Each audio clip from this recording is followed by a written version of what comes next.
తాకట్టులో ఉన్న బంగారాన్ని విడిపించి ఆ రోజున్న మార్కెట్ ధర కట్టి మిగిలిన డబ్బును మీకు అందిస్తుంది ఎస్వీఎస్ గోల్డ్. ఇప్పుడు నాన్నగారి పర్సనల్ లైఫ్ గురించి నేనేం మాట్లాడినా అది వ్యక్తిగత చాయిస్. బట్ ఇప్పుడున్న ఆ రిలేషన్లో పవిత్ర గారి అసోసియేషన్ ఎలా ఉంటుంది అంటే మీ ఫ్యామిలీ మెంబర్ అయ్యారు.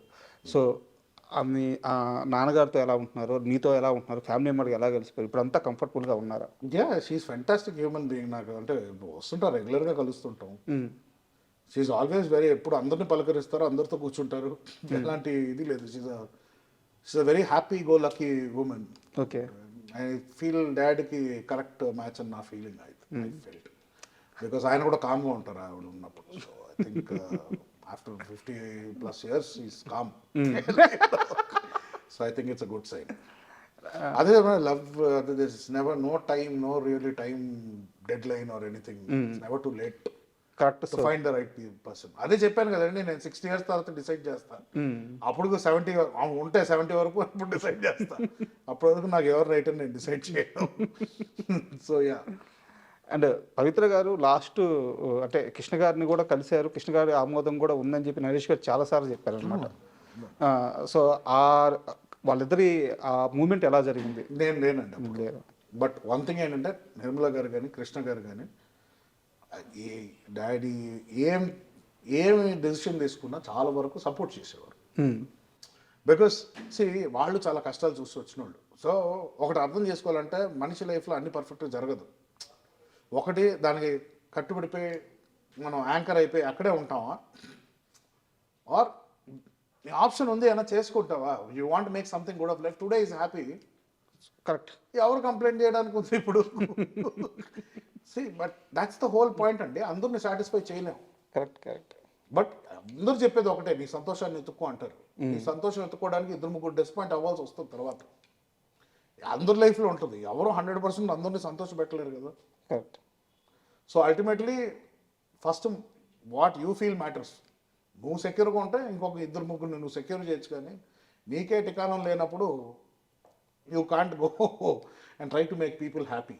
సో నరేష్ గారి లైఫ్ మొత్తం చూస్తే అంటే అంత ఎక్స్పీరియన్స్ లేదు, కానీ నేను గమనించినంత వరకు ఆయన ఆనందాన్ని ఎత్తుక్కుంటూ పోతుంటాడు వర్క్లో కానీ తన లైఫ్లో కానీ.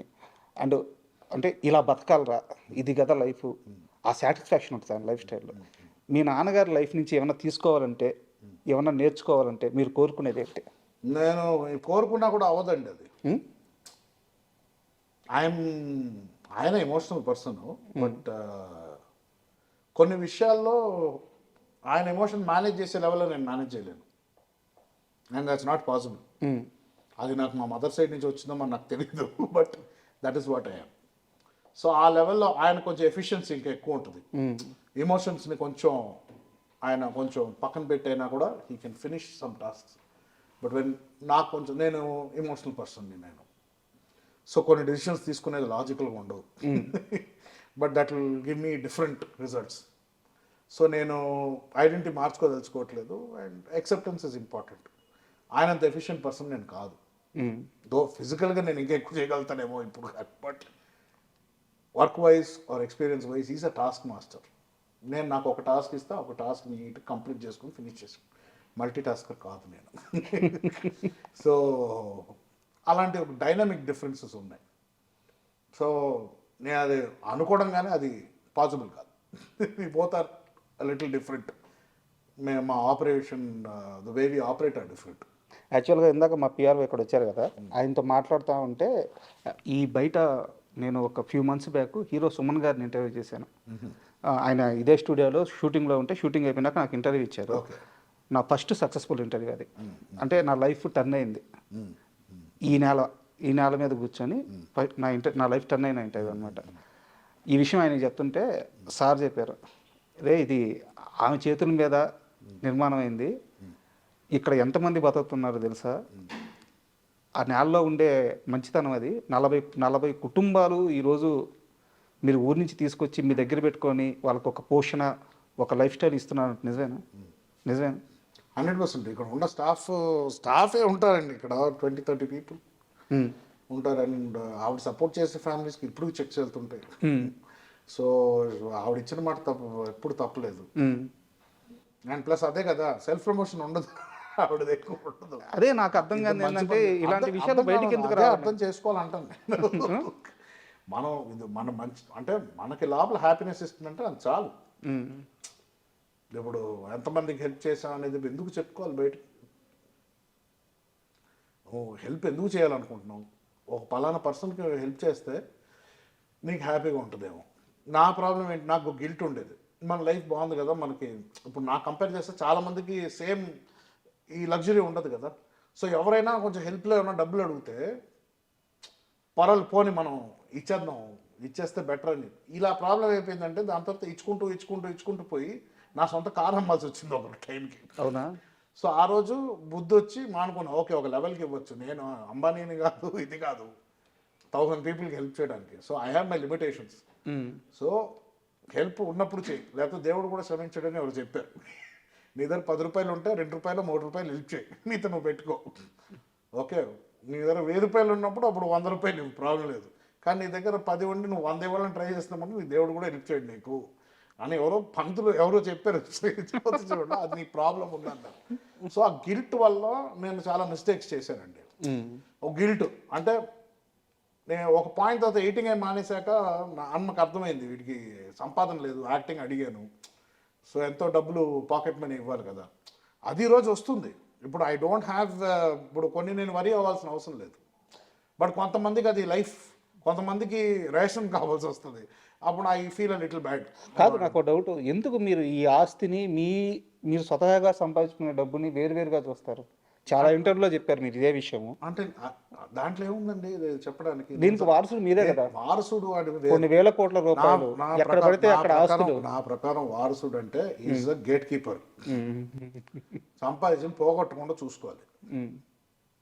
నేను ఈ ఎగ్జాంపుల్ అంత క్లియర్ కట్ గా చెప్పాను కదా. నేను సంపాదించిన డబ్బులు నాకు ఎలా తెలుసు ఎలా వాడాలో చెప్పాను కదా. ఇప్పుడు నాకు 21 years నాకు 10,000 వస్తే వెళ్ళి స్టార్ అవుట్లో తగలబెట్టాను. ఈరోజు 10,000 వస్తే ఇంకో 2-3 గురించి ఆలోచిస్తాను నేను. మనకి ఏముంది ఇప్పుడు, కొంచెం సేవ్ చేద్దామా, రేపటికి ఏదైనా కావాలా, అది. So difference. సో ఒక ఏజ్, ఒక ఎక్స్పీరియన్స్ కావాలి. అంతవరకు నేను సంపాదించిన డబ్బులు నా డబ్బులు కాదు.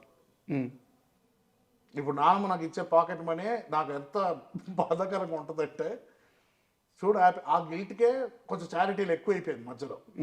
దీంతో వాడుకున్నారు చాలా మంది. ఎలా సార్ పాకెట్ మనీ అంటే, ఆ రోజు నా మాట ప్రకారం యాక్టర్గా వెళ్ళాడు కాబట్టి వీడికి ఒక మెయింటెనెన్స్ చేయాలి, ఇవన్నీ చేయాలి కదా.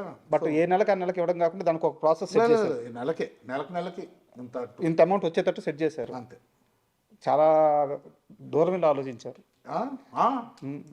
అంటే ఐ థింక్ దానివల్లే నేను కొంచెం మెంటలీ కూడా లేజీ అయ్యాను నా ఫీలింగ్. కోవిడ్ తర్వాత చాలా ఎఫెక్ట్ అయ్యాను ఆఫ్ కోర్స్ లాస్ట్ తర్వాత. బట్ అదే నాకు రేపు మాపు నాకు ఫుడ్ ఉండదు అని ఆలోచిస్తే అంత టైం ఉండేది కాదు నాకు ప్రాసెస్ చేయడానికి. ఐ షుడ్ హ్యావ్ వెంటనే వెళ్ళి ఇంకో ఎడిటింగ్ ఏదో ఒకటి తీసుకొని ఏదో ఒకటి స్టార్ట్ చేసేవాడు. బట్ నాకు ఆ లగ్జరీ వచ్చింది. ఆ లగ్జరీ గిల్ట్గా మారింది మళ్ళీ. పనికిరావు నువ్వు, హ్యాపీ ఎన్ని రోజులు ఇంకా అదే పాకెట్ మనీ. మీకు అభ్యంతరం లేకపోతే ఆ అమౌంట్ చెప్తారా, నెలకి ఎంత వస్తుందో? ఏది అండి 3 to 4 or something becomes 3-4 lakhs. Yeah, crores కాదు, lakhs. బట్ దాంట్లో నాది EMIs. I don't want to say everything. నాకు మళ్ళీ ఇదే డౌట్, మీకు ఈఎంఐ లేదు, మీరు ఇంత పెద్ద సామ్రాజ్యానికి వారసులు. That is the principle. Every time you take anything, ఏదైనా తీసుకున్నా లోన్స్ తీసుకో, banks are there, will give you. Tax కరెక్ట్గా, సిబిల్ బాగుంటుంది, రేపు ఒక ప్రాసెస్ అంటూ బాగుంటుంది. ఫైనాన్షియల్ ప్రాసెస్ అనేది ఉండాలి. So don't step outside the system. మీ కొంచెం గ్రౌండెడ్ ఉంటే రేపు మనకి మనకి రేపు మాపో we need help from the banks. ఏదైనా చేయాలనుకుంటుంటే, if I want to start a venture, develop relationship with the banks. ఉన్న డబ్బులను అలా తగలబెట్టేసుకుంటే ఎలాగా? Rotation is important. That is any smart parent would do that. Savings, rotation, EMIs, CIBIL is very important in life. So అది 100% ఒక procedure అండి. ఇప్పటికీ finance అంటే నాకు కొంచెం ఐఎమ్ మోర్ క్రియేటివ్ పర్సన్, నేను అట్ సైడ్ ఉంటాను. కానీ ఫైనాన్షియల్ వచ్చేసరికి నాకు చాలామంది అడ్వైజెస్ కావాలంటే తెలిసి ఫ్రెండ్స్ కానీ I take every once advice ఏం చేయాలి, ఎందుకంటే నాకు అంత ఐడియా లేదు.